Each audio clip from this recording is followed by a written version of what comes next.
안녕하십니까. 로고스 논술학원 명문대 팀장 백달별입니다. 올해도 입시가 시작되었는데요. 입시가 진행되는 동안 항상 논술이라고 하는 것이 수험생들을 괴롭히는 요인으로 작용합니다. 그래서 이번 시간에는 논술 전형에 대해서 좀 정확하게 알아보고 논술이 필요한 학생들이 어떻게 논술을 준비해야 되는지에 대한 말씀을 좀 드리겠습니다. 자, 논술이라고 하는 것은 크게 수시 전형으로서 논술이 있고요. 그 다음에 또 다른 한편으로는 선발 시험으로서 논술이라는 게 있습니다. 자, 먼저 수시 전형으로서 논술이라고 하는 것은 주로 이제 인서울 중심으로 학생들을 선발하기 위한 전형이고요. 그 다음에 정시와 달리 수능의 영향력을 최소화하고 그 다음에 학생부 전형과 달리 내신의 영향력을 최소화한 전형입니다. 그렇기 때문에 상대적으로 다른 전형에 비해서 경쟁률이 좀 높아지는 경향이 있습니다.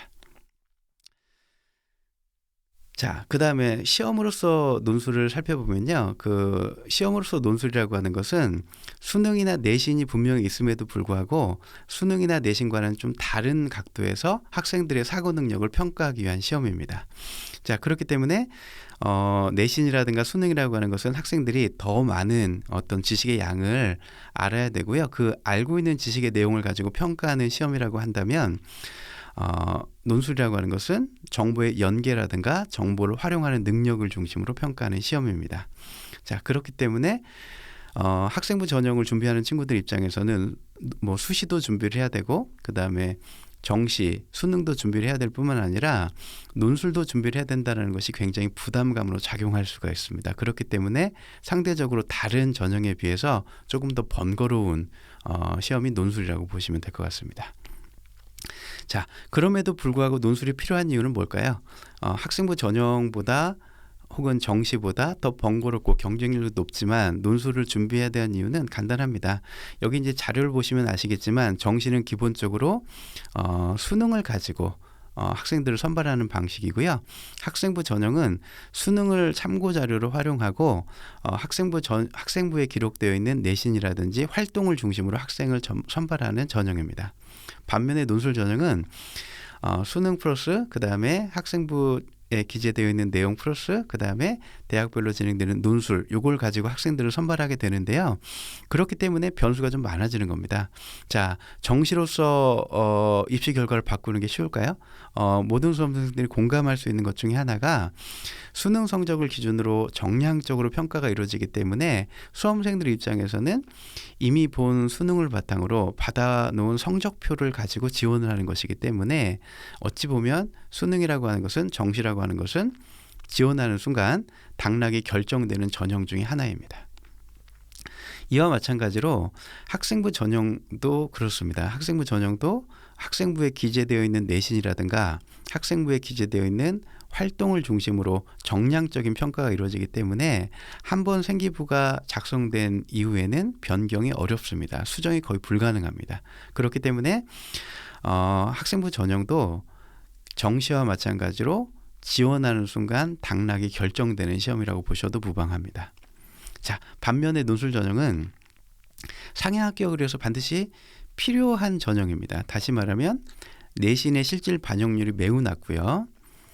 경우에 따라서 뭐 내신이 9등급인 학생도 응시가 가능한 이론적으로는 지원이 가능한 대학이 있습니다. 그리고 수능에서 최저 기준이라는 것으로만 활용이 되기 때문에 수능은 참고 자료일 뿐이지 수능에 의해서 당락이 결정되는 시험이 아닙니다. 자, 그렇기 때문에 본인이 최대한의 어떤 적정한 수준의 준비 기간을 가진 상태에서 논술을 준비하게 되면 개인의 노력에 따라서 얼마든지 결과를 바꿀 수 있는 전형입니다. 자, 그렇다고 하면 이 논술은 누가 준비를 해야 될까요? 사실 이제 학생부 전형과 그 정시 그다음에 논술 전형은 선발하는 방식이 결국은 두 가지밖에 없습니다. 객관적으로 참고할 수 있는 자료가 학생부에 기재되어 있는 내용 그다음에 수능 점수 여러분들이 획득한 수능 점수 이 두 가지를 가지고 학생들을 선발하게 되는데요. 그렇기 때문에 당연히 학생부 전형에서는 내신이 우수하고 그다음에 훌륭한 활동들을 많이 학생들한테 절대적으로 유리합니다. 그리고 정시에서도 마찬가지입니다. 정시에서도 그 수능 점수가 높은 학생들한테 압도적으로 유리한 게 정시입니다. 그렇기 때문에 이 두 가지 모두를 잘할 수 있는 학생이라고 한다면, 즉 학생부 전형에서 내신도 좋고 활동도 충분하게 기재가 되어 있는 상태에서 수능도 잘 볼 능력이 있는 학생들한테는 논술은 아무런 의미가 없는 시험입니다. 그런데 학교에서 모든 학생들이 좋은 내신과 그 다음에 수능에서 모든 학생들이 좋은 등급을 받을 수 없기 때문에 학생부 전형의 내신이 좋지 않거나 수능에서 좋은 등급이 나오지 않는 학생들은 머릿속에 잠재적으로 항상 논술 전형은 염두에 둘 수밖에 없는 겁니다.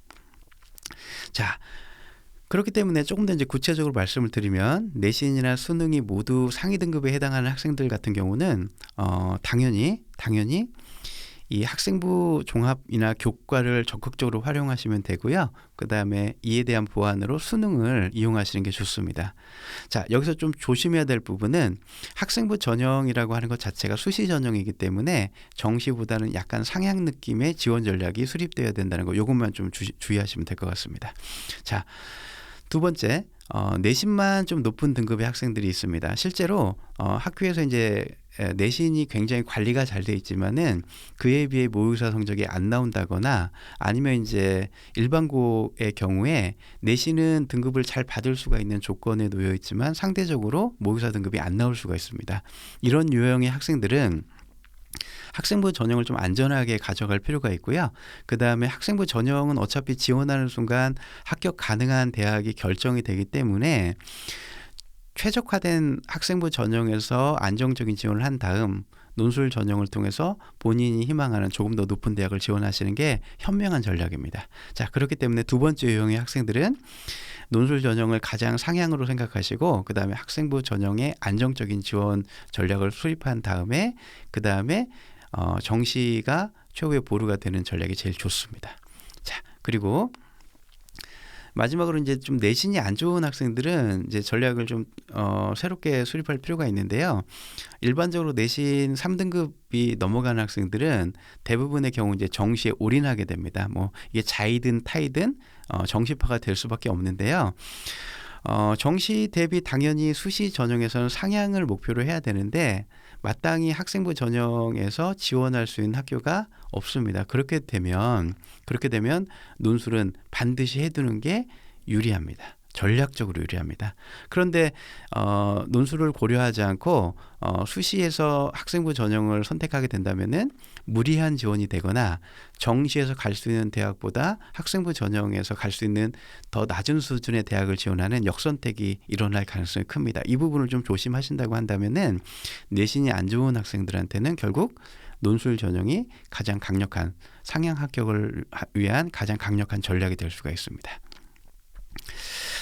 자, 그렇다고 한다면은 이제 이 뭐 수시 전형에서 학생부 전형과 그 다음에 논술 전형에서 뭐 경쟁률 같은 거 차이 때문에 논술 전형을 좀 꺼려하는 친구들이 있는데요.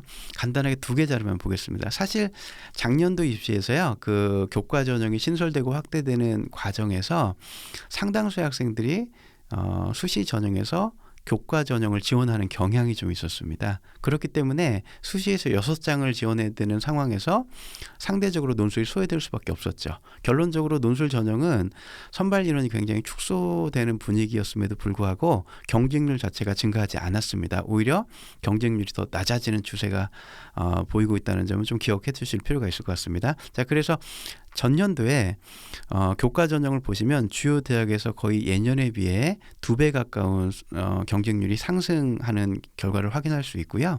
그 다음에 논술 전형은 전년에 비해서 경쟁률이 크게 증가하지 않았고요. 그 다음에 상위권 학생들 중심으로 논술을 준비하는 경향이 낮아졌기 때문에 실질 경쟁률도 높아졌다고 보기 어렵습니다. 그래서 합리적 수준에서 학생부 교과 전형과 그 다음에 논술 전형의 경쟁률을 비교해 보시면 오히려 논술 전형이 오히려 더 안전한 지원 전략이 될 수가 있습니다. 자, 그렇다면 논술을 어떻게 준비하는 게 좋을까요? 기본적으로 논술이라고 하는 것은 수능과 완전하게 다른 방식에서 학생들의 지적 능력을 평가합니다.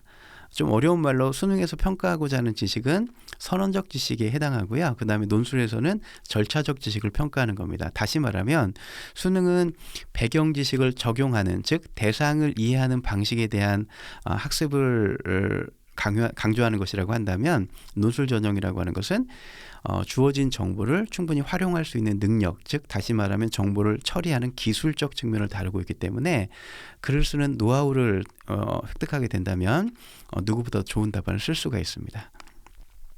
자, 그렇기 때문에 논술이라는 것은 결코 어려운 준비 과정을 필요로 하지 않고요. 논술이라고 하는 것이 성공 가능성을 높이는 전략을 수립하는 차원에 접근하고 그 다음에 체계적으로 학습할 수 있는 노하우를 획득하고 그 다음에 그에 맞춰서 학생들이 스스로 논술이라는 것을 체계적으로 내면화하게 된다면 논술이라고 하는 것은 준비하는 모든 학생들에게 절호의 기회를 제공해주는 좋은 전형이 될 수가 있습니다. 새 학기에 제가 준비한 수업입니다. 제가 준비한 수업은 이제 뭐 일찍 겨울방학 때 논술 수업을 시작한 친구들이 이제 있기 때문에 심화반 수업과 그 다음에 개강에 맞춰가지고 3월 개학에 맞춰가지고 준비한 기본반 수업이 있는데요. 자세한 수업 일정은 이제 학원에 문의해 주시면 안내를 드릴 겁니다. 올해도 코로나 시국 안에서 입시가 진행될 것 같습니다.